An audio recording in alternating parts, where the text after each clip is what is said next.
Un jour, il y avait un homme riche qui avait chez lui à la maison un gardien.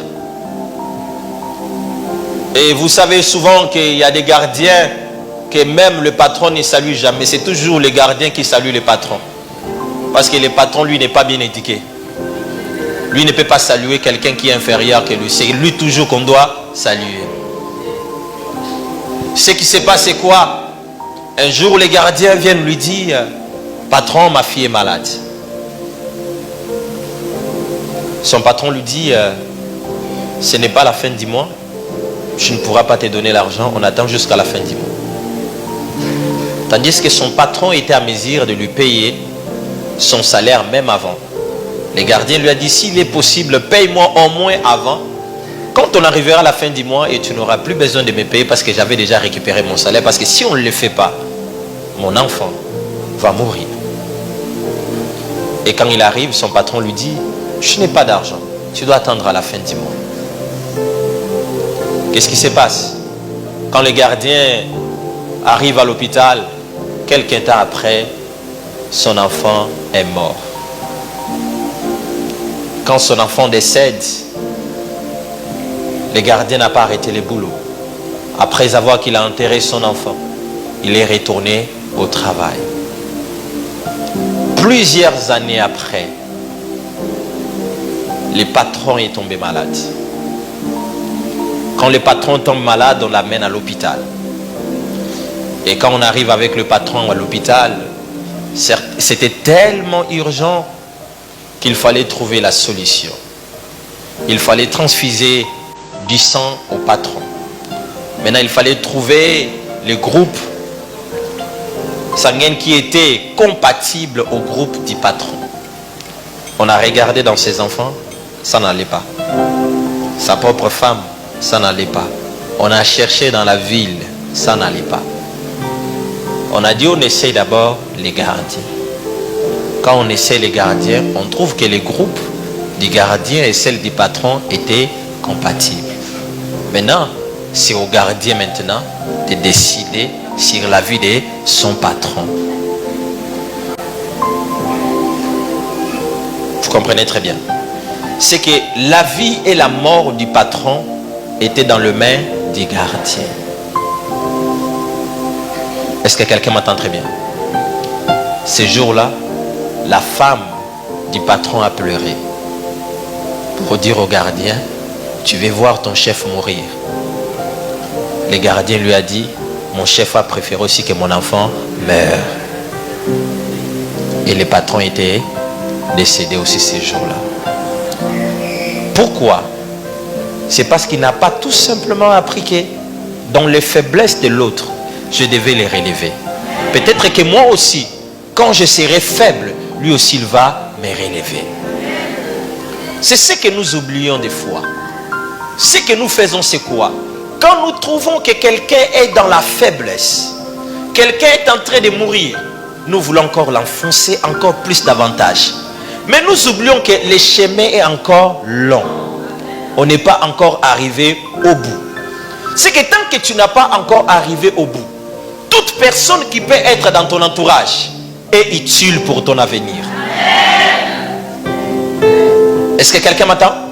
Et quoi? Est utile pour ton avenir. La Bible dit deux vaut mieux qu'un. Parce que si l'autre tombe, l'autre pourra relever l'autre. Mais qu'est-ce que nous faisons aujourd'hui?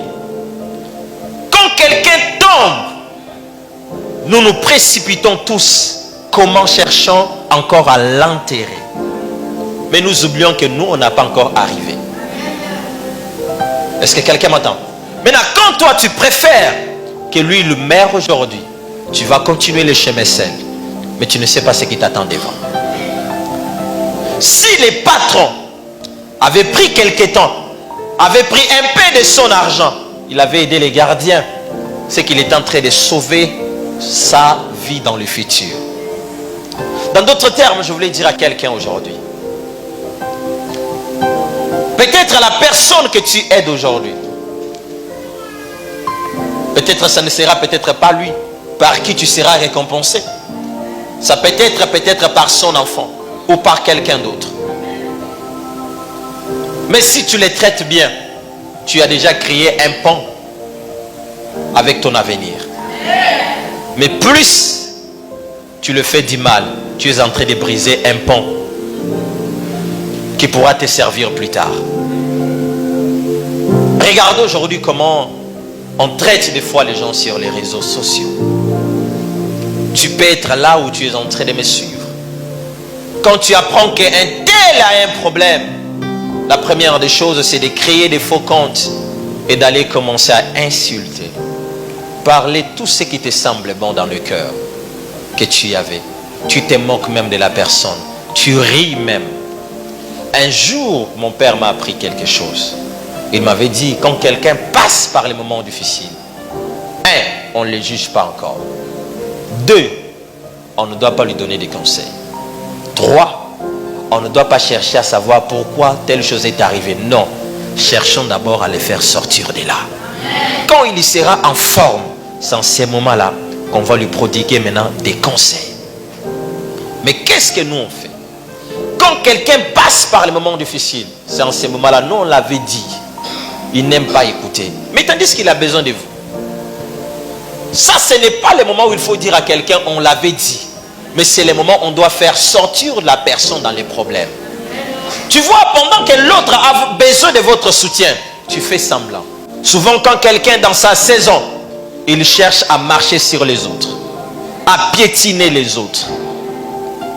Les autres sont rien devant lui. Il marche sur eux parce que c'est lui qui est au top en ce moment. Mais vous oubliez une chose, que le Dieu qui vous a fait grâce, il peut aussi le faire grâce. Maintenant, le problème c'est quoi? Tout le monde n'a pas un grand cœur pour oublier. Tout le monde n'a pas un grand cœur pour que aujourd'hui tu le fais du mal et demain il aura facilement la capacité d'oublier ça et de passer à autre chose. Il y a quelqu'un d'autre, tu lui fais du mal aujourd'hui, il garde ça dans son cœur. Il est en train de méditer tous les jours. Que le jour il aura l'occasion de te faire du mal, il ne va pas te rater. Est-ce que quelqu'un m'entend? Aujourd'hui, Dieu t'élève dans cette nation. Tu es peut-être magistrat, tu es peut-être général, tu es peut-être colonel, ministre, quels que soient les postes que tu peux occuper. Traite bien les gens. Tu ne sais pas ce que le lendemain te réserve. Même l'homme le plus fort du monde, quand il meurt, il ne porte pas lui-même son cercueil. Il faut que quelqu'un l'aide à porter son cercueil. C'est pour cela, mes frères et sœurs, tu peux être le plus fort aujourd'hui et demain être le plus faible. Comme aujourd'hui, tu peux être le faible et demain être le plus fort. C'est pour cela, agissez bien dans votre entourage.